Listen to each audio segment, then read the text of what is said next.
My son has $4 million sitting in an investment account.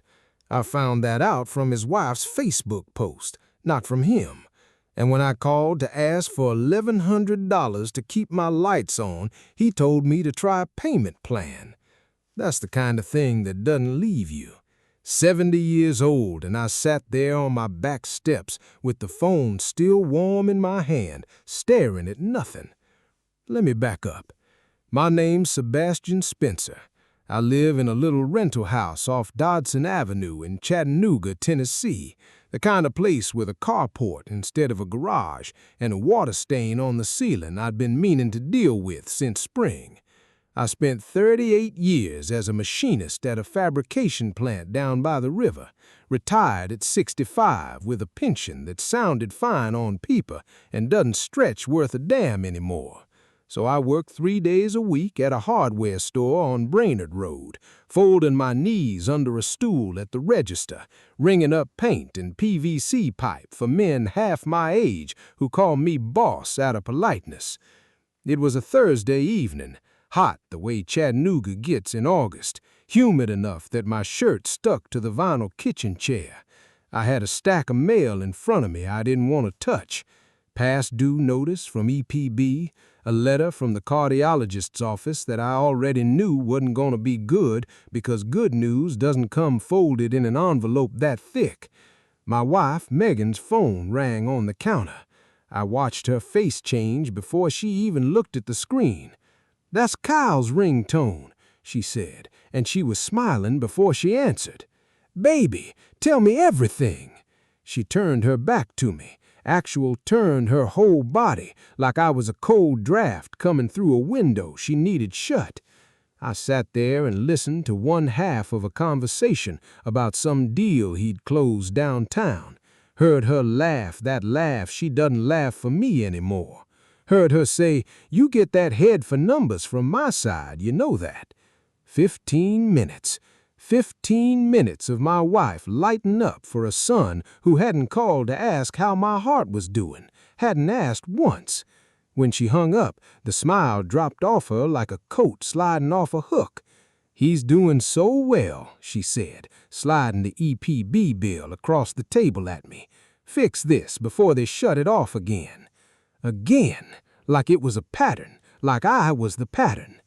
Welcome to the channel. If you're new here, this is the kind of story that's going to make your blood run hot, so stick with me. Hit like, drop a comment telling me where you're watching from, and let's get into it. Now, here's the part where I'm supposed to make myself sound better than I was. I won't. 12 years ago, I wasn't some fool blowing money at a riverboat casino. I'd bought 16 acres out past Ooltewah, land that was going to sit right along a highway interchange they were planning. Everybody said I was sharp for it. Then a chemical plant 2 properties over had a spill, and the runoff hit the water table under my land before I ever broke ground. Federal cleanup order. Couldn't sell it, couldn't build on it, couldn't do a thing but pay taxes on dead dirt for over a decade. Banks pulled my credit, my savings went into lawyers trying to fight it, and somewhere in there my son decided his whole life had been ruined because his daddy couldn't cover his study abroad semester. He's never let that go, not once.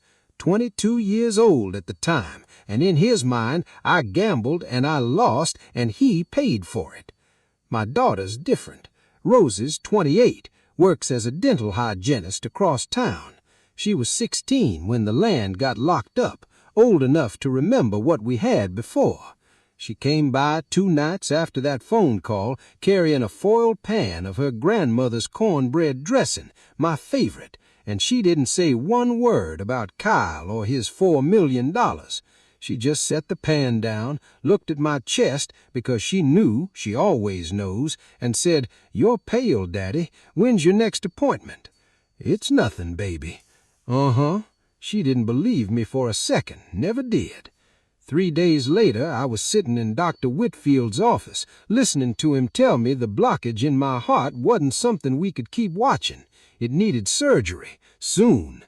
That's when the billing woman came in behind him, apologetic, and told me the procedure wasn't fully covered under my plan. $2,200 due before they'd even put me on the schedule. I sat in my truck in that parking lot a long time, doing the math 6 different ways. It never came out different. I've got a son sitting on $4 million, I thought, and I don't have $2,200 to keep my own heart beating. I told myself I wasn't going to call him. I told myself that for 2 whole days. Then I picked up the phone anyway, because that's what a father does. You swallow what's left of your pride, and you hope, God, you hope that he's still in there somewhere. He picked up on the 4th ring. I could hear a bar behind him, glasses clinking, somebody laughing loud. Dad, kind of a bad time. I told him anyway, all of it. The blockage, the surgery, the $2,200 I needed by Monday or they wouldn't schedule me. There was a pause on the line so long I actually let myself hope. Then Kyle said the words that are going to sit in my chest for the rest of my life, however long that turns out to be. "You brought this on yourself, Dad." That's what Kyle said. Flat, cold, like he was reading it off a script he'd been rehearsing for years, just waiting for the excuse to say it out loud. "I worked too hard to get where I am to keep bailing out your bad decisions. Ask the hospital for a payment plan. That's literally what they're for." Then quieter, meaner. "I've got a reputation to protect now, Dad. I can't keep carrying you." The line went dead. My son hung up on me while I sat in a hospital parking lot with a blocked artery so he could get back to his drink. I called Megan next, asked if she'd talk to him, maybe soften him up some. "Don't you dare ruin this for him," she snapped before I'd even finished the sentence. "He worked hard to get away from all this mess you made. Rosie's got a steady job, doesn't she? Go ask her." Rosie. She meant Rosie, but she said it the way you'd mention a spare tire in the trunk, an afterthought, a backup plan you only reach for when the real plan fails you.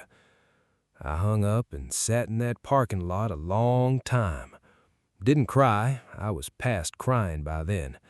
Just sat there, thinking about how a man works his whole life to give his family something and ends up alone in an old Ford doing math that never comes out right. Let me tell you what those 12 years actually cost me, because you need to understand it before I go any further. Before the spill, I wasn't rich, but I was solid. Owned my house outright at one point, had a little cushion. I bought that land out past Ooltewah because I'd read the highway plans myself, sat in on 2 county meetings, did my homework. Everybody at church heard about it from Megan before I even closed the deal. She was proud of me then. Then the chemical spill hit the water table, and every bit of that pride turned into something else. The county wouldn't let me touch the property. The bank called my other loans due out of nervousness. My business partner walked away clean and left me holding all of it. I spent 3 years and every dollar I had left fighting the cleanup order in court, trying to get somebody, anybody, to admit fault so I could recoup something. Never got a dime. Just got older and more tired and more broke with every filing. And somewhere in the middle of that, Kyle turned 22 and decided the whole thing was my fault for gambling on land I never should have touched. Never mind that men twice as smart as me lost money the same year that year. Never mind that I did my homework. In his mind, I gambled, and he was the one who paid for it. Missed semester abroad, missed car for graduation, missed everything he thought he deserved. Maybe he needed somebody to blame, I used to tell myself, and I was standing right there. Rosie was different from the start. She met me at a diner off Highway 58 2 days after that phone call, a little place with cracked vinyl booths and a waitress who calls everybody sugar. I hadn't planned on telling her anything. I was going to smile, eat my meatloaf, let her think everything was fine. She knew before I opened my mouth. "Daddy," she set her fork down, "tell me what's wrong right now." So I told her, and I want you to understand, I was ashamed sitting there, ashamed to be asking my 28-year-old daughter, a hygienist who didn't have 2 nickels rubbing together most months, for money her own brother had turned down without blinking. I didn't even finish getting the words out. Rosie reached into her bag and set an envelope on the table. Then she turned her phone around so I could see the screen. A payday loan app approved, $1,100. "Daddy, stop. There's $1,200 cash in here.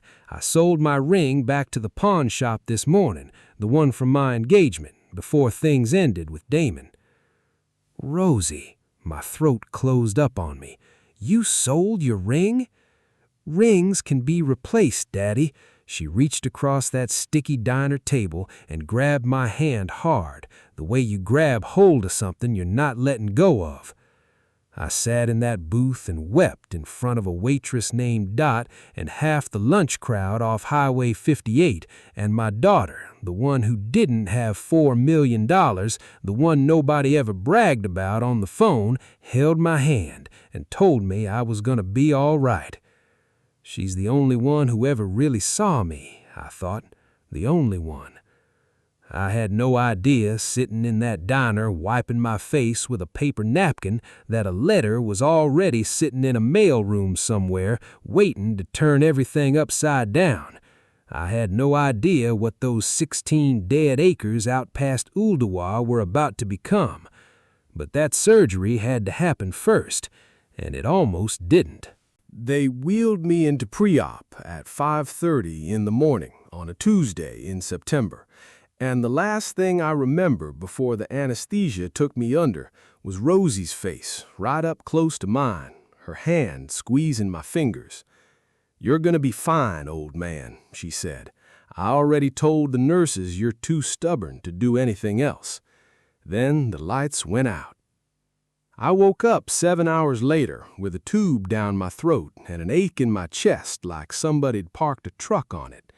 Dr. Whitfield came by that evening, still in his scrubs. "Bypass went clean, Sebastian. No complications. You did good." I didn't cry, didn't have the strength to. I just lay there thinking about Rosie's ring sitting in some pawn shop case with a different price tag on it now. She bought me this, I thought. Not the hospital, not the insurance. My daughter bought me this, with a payday loan and a ring she'd been saving to have resized. I'm gonna make this right, I told myself. However long it takes, I'm gonna make this right. I had no idea how soon that promise was gonna come due. I spent the next 2 weeks recovering on Rosie's pull-out couch because my own house sat empty most days, and I wasn't about to lie up alone listening to my own heart monitor beep in my head. Megan hadn't so much as texted to ask how the surgery went, not one word. Rosie's apartment was small off East Brainerd Road, the kind of place where you hear your upstairs neighbor's TV through the ceiling. She'd taped her work schedule to the fridge with a magnet shaped like a molar, some giveaway from a dental convention. Right next to it, a photo of the 2 of us from a 4th of July cookout years back. I looked at that schedule every morning, every single one, because underneath it, in pencil, she'd written her new bus route times. She'd sold the ring, sure, but the ring money went straight to the loan and the deposit.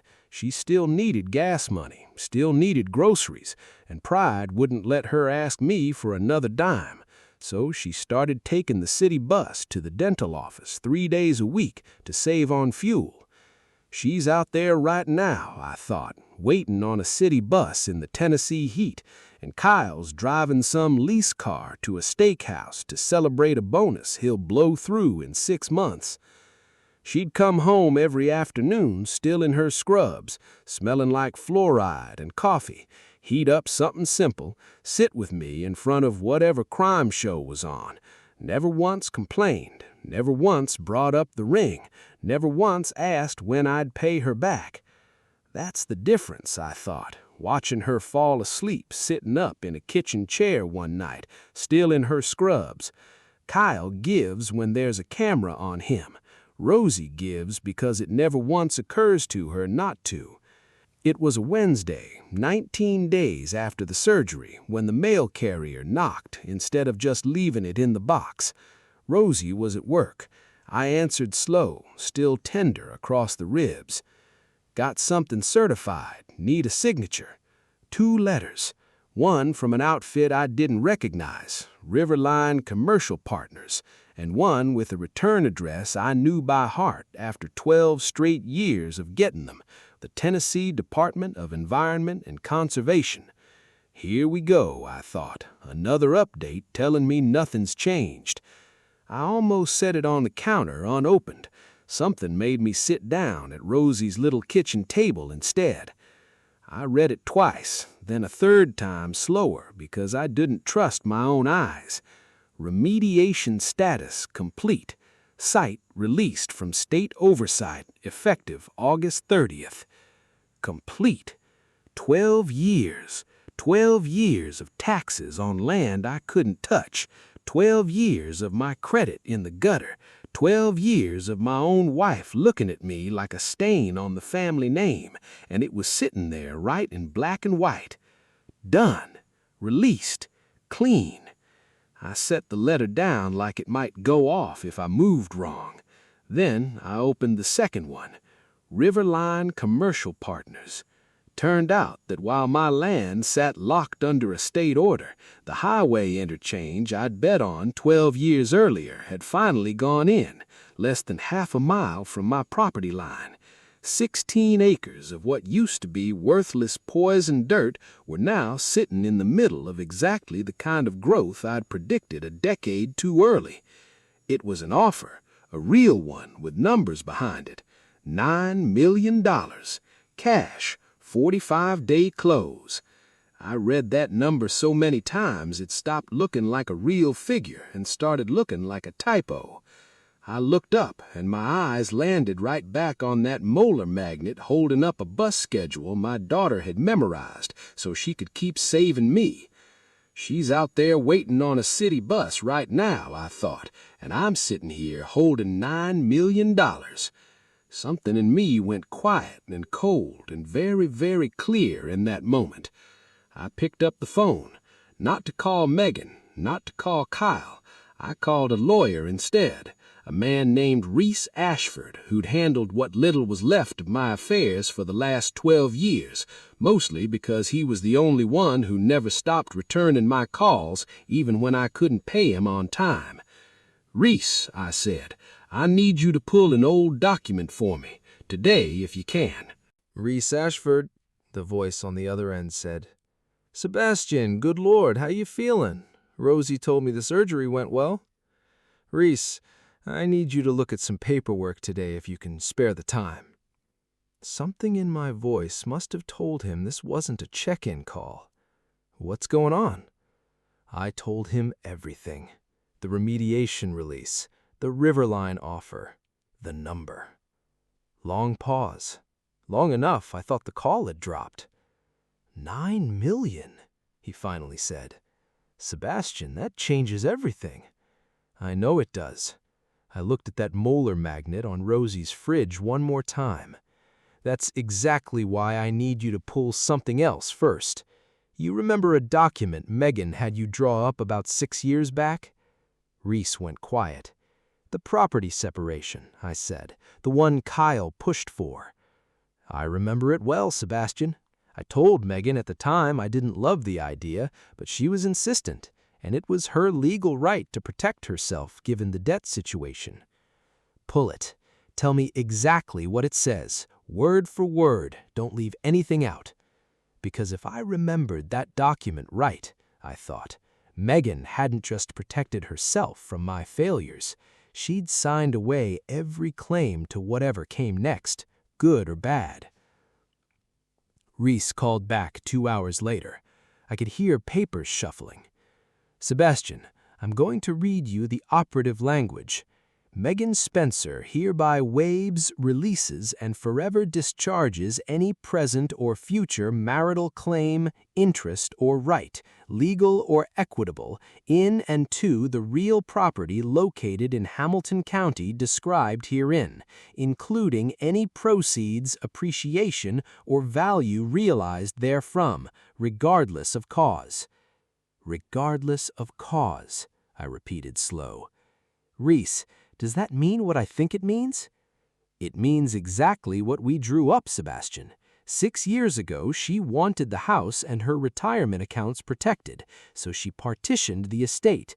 She took the house as her sole separate property and forced you to take 100% ownership of that debt-ridden land as your sole separate property. It was binding the day it was notarized. Whatever happens to that land now, good, bad, a $9 million buyout, she's signed away every legal claim to it. Kyle was the one who pushed her to do it, wasn't he? Told her it was smart, told her it'd protect her credit if the debt ever caught up to the property. He sure was smart, just not in the direction he thought. I sat there at Rosie's kitchen table with the afternoon light coming through those thin apartment blinds, and for the first time in 12 years, I felt something in my chest that wasn't shame. It was clarity. Reese, I want to move on the Riverline offer, and I don't want a single soul outside this call knowing about it until it's done. Not Megan, not Kyle. Especially not them, I said again when he hesitated. You draw up whatever needs drawing up. I want the sale closed, and I want a trust set up alongside it, irrevocable, in Rosie's name. Reese didn't say anything for a second. All of it, Sebastian? The whole $9 million? Every dime after my debts are paid off. My voice didn't shake, and that surprised me more than anything else that day. She sold her engagement ring for me, Reese. She's been riding a city bus in this heat for 3 weeks so I'd have a place to heal. Meanwhile, my son told me to ask the hospital for a payment plan, and my wife told me not to ruin his big celebration. So no, I'm not splitting this 3 ways for the sake of looking fair. Fair already happened in a diner off Highway 58, and only one of my kids showed up for it. I hear you, Sebastian. I'll have the paperwork ready by Friday. I hung up and sat a long while in that quiet apartment, listening to the window unit hum, looking at that molar magnet holding up a bus schedule. They're going to find out eventually, I thought, and when they do, they won't come here asking how my heart's doing. They'll come asking about money. That's just who they've become. I wasn't wrong. But it didn't happen the way I expected. Dad? Dad, open up. I know you're in there. Rosie got to the door before I did, still in her scrubs, and pulled it open with a look I recognized. The same look she probably gives kids at the office who won't sit still for an x-ray. You want to explain why you're pounding on my door like it owes you money? Kyle pushed past her without answering, Megan right behind him. I want you to picture it. My son, 34 years old, tie loosened, sweat on his collar even though the AC was running. My wife behind him, arms crossed, jaw set hard. Neither one of them looked at me and asked how my chest was healing. Not one word about the surgery. Straight to business, same as it's always been. Dad, Kyle's voice cracked slightly in the middle. We need to talk. There it is, I thought. Not how are you feeling, straight to it. Sit down, Kyle. You look like you're about to have a heart attack of your own.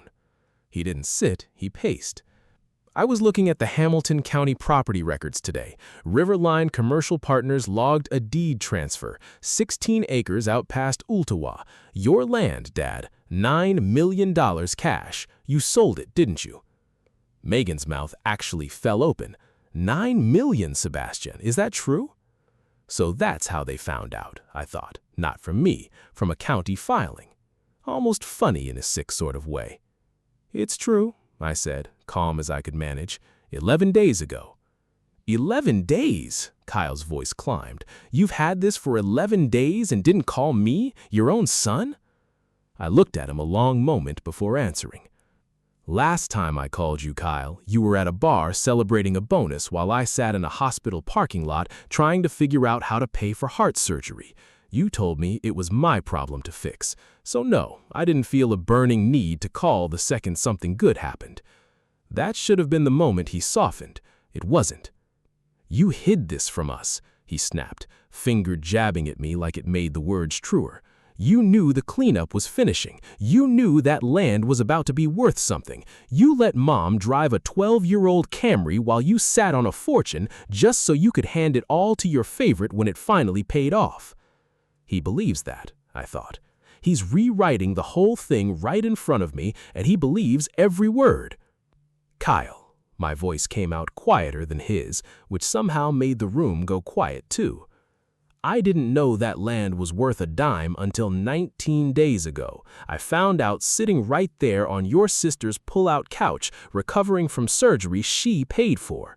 You want to talk about hiding things? I hid the fact that I was scared for 12 straight years because every time I tried to talk about it, your mother told me to fix the bill, and you told me I ruined your 20s. Megan stepped in, arms crossed, chin up. Don't you dare stand there and act like the victim, Sebastian. I stood by you for 39 years while you dragged this family through your real estate disasters. That money belongs to this family. You are being cruel. You are being stingy. Stingy? I almost laughed at that one. A man who refused his father $1,100 for heart surgery, calling his father stingy over $9 million. We're not asking anymore, Kyle said. And his voice dropped low, mean, the voice of a man who thought he already had the win. Mom's filing a divorce tomorrow, financial abandonment. My lawyer's already drafting a motion to freeze every account tied to that sale until a court sorts out an equitable division. You hid marital assets, Dad. That's not a gray area.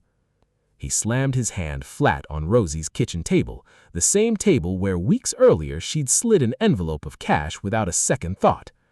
I looked at Kyle, then Megan, then I stood up slow, careful of my ribs, and reached into my jacket pocket. I pulled out 2 folded documents and slid the first one across to Megan. You remember this?